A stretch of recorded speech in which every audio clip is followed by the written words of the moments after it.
Welcome to the 12th episode of NPC, the series that aims to bring the unimportant NPCs from games to light.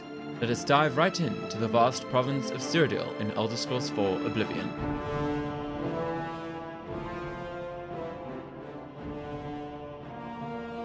This week we go to the cold city of Bruma to the north, where the cultures of the Imperials and Nords clash. This conflict is demonstrated by the relationship between Alga, a bard of the old Nordic stories, and Honmund, a prospector roamer. Both are Nords that celebrate the connection to the old ways. When you first approach Alga, she says, I'm Alga. I'm a bard and a speechcraft trainer. Honmund is my live-in partner. No offense, but I don't want to hear about any Mara Mother Mild and Chapel family business. Honmund and I live together in the old Nord way. Good enough for my fa and ma, and good enough for me. Asking further, Bruma's a funny place. Half Cyrodiil and half Skyrim. I'm Old Nord all the way. I keep the old songs and stories alive. Initiating with Honmund gives, I'm Honmund. I'm a prospector. Alga's my woman, Nord style. None of that chapel wedding nonsense. They are most definitely in consensus of their unique bond. Cute. Plenty of mineral deposits in the Jarrow Mountains. I'm out for weeks at a time by myself, but I don't mind it.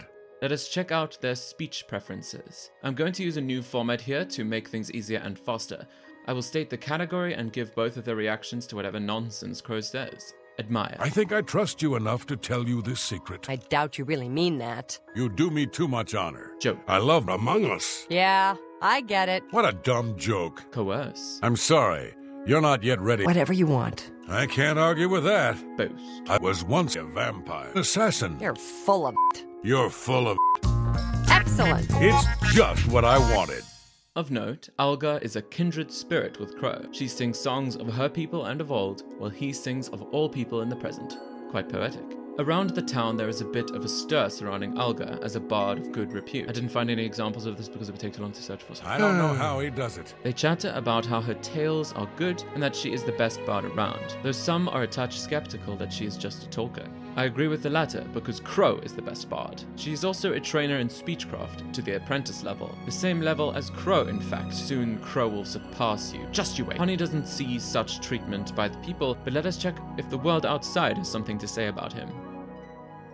On a normal day, both Alga and Honey rise at 6 in the morning. They linger in their home until 12, at which time they go to the tavern near the east gates, Olav's Tap and Tack, for lunch.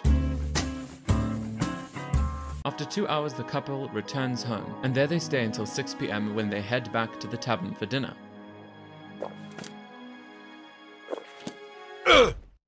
At 8, they head back home and relax until their bedtime at midnight.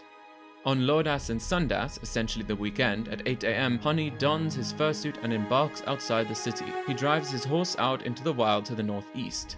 There, he dismounts and does his prospector work for the rest of the day. Strangely, that entails roaming in search for a specific mushroom, clouded funnel caps, which he seems to gravitate towards quite well. At 6 p.m. he horses home and unusually goes to the Mages Guild and inside its living quarters. Perhaps he's delivering what he found. If the Mages Guild is, closed for some reason, he just remains outside. In the late evening, he traverses back home. The couple's home sits right in the heart of Bruma, opposite the chapel across the bestatued plaza. It is one of the wooden Nordic designs unique to the city, with its log cabin aesthetic, snow-dusted roof, and intricately carved wooden doors. Heading through them, we open into a welcoming foyer, wherein there is a fireplace, living space, and Honmund's prospector working base. On top of the desk and behind it there are shelves with a variety of alchemy ingredients and objects sensical for a prospector to collect. To the left is their bedroom in its comfortable and decorated cubby, opposite which is a small lounge. To the right is a hall with miscellaneous storage that leads to a staircase up to a sparsely decorated balcony overlooking the lobby. On the opposite side is a doorway that leads to the dining room. Across from that is a curious storage room with crates and such, but of note there is a rock sample of some kind in the middle being worked. Calipers lay before it, with the gems beside it indicating that they are used to extract precious things. Honey takes his work very seriously. I think the attention to detail in this house is quite fantastic. In both of their pockets lies their house key and a bit of gold. Of note, Honmund also carries either his armor or his everyday clothes. The armor is a full suit of furs bar the helmet and shield. His clothing consists of a dark green shirt, laced leather pants, and stitched leather shoesies. When not equipped, he also carries a silver short sword and iron bow with few corresponding arrows. When you attack Alga, she turns to punch you in the face, all the while using bardic magics to conceal herself. She is adorned in all green, the doublet, the silks, and the velvet shoesies. Attacking Honmund is less advisable. He uses his weapons depending on Crow's range away. However, he is still rather weak, unless he catches you on your horse. Something a little funny happens when you attack him in town, though. What's going on? Oh! Ah! It's all over! Aside from murder, Honey can face the beasts of the wilds and meet his demise, should they prove strong enough. Thankfully, the world levels with Crow, so he is safe for now. Speaking of, no kiss this week because it does not seem very Nord style of me. I've found that marriage in the Elder Scrolls universe is not touched on too much, at least as far as in actual gameplay, because I'm not the type to read books in the game. And out of the game, but that's besides the point. It is lovely that it can be done by the player in Skyrim.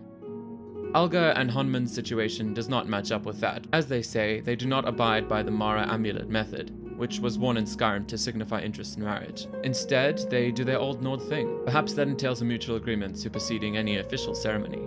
All power to Alga and her man. May they feast and frolic forevermore. Let the NPCs Alga and Honmund be NPC'd. Thank you for joining me, and Subscribe! Knowledge is the key to success in any endeavor.